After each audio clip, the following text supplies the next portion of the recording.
Okay, so today we're going to show the eCart's feature called navigation.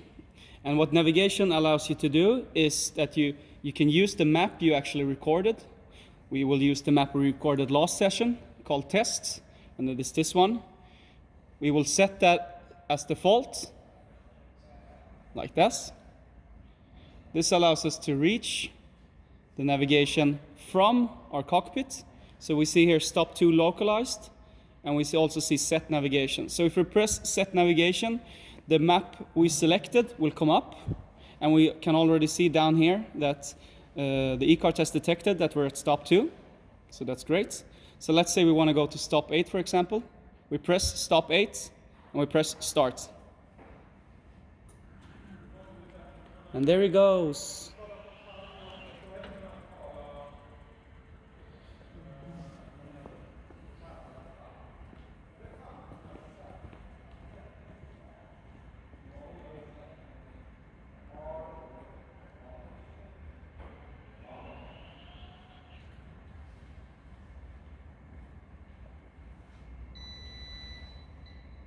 So he has arrived at station 8, and we can go into the navigation app again.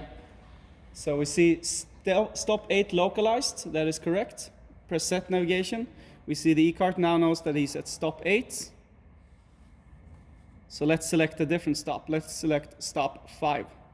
And we see that he plots a route to stop 5. And we can press start, but we have to be careful here because he's going to drive in this direction right now. So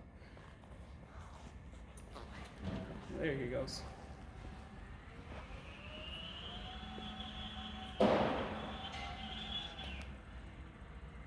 As you see, the eCart has lots of different decisions, but since he knows what path to take, he has no problem navigating to the end station.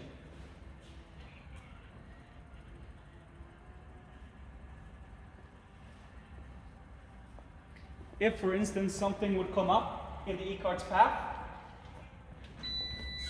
he will stop, and he will start automatically again when the object has moved away from its path.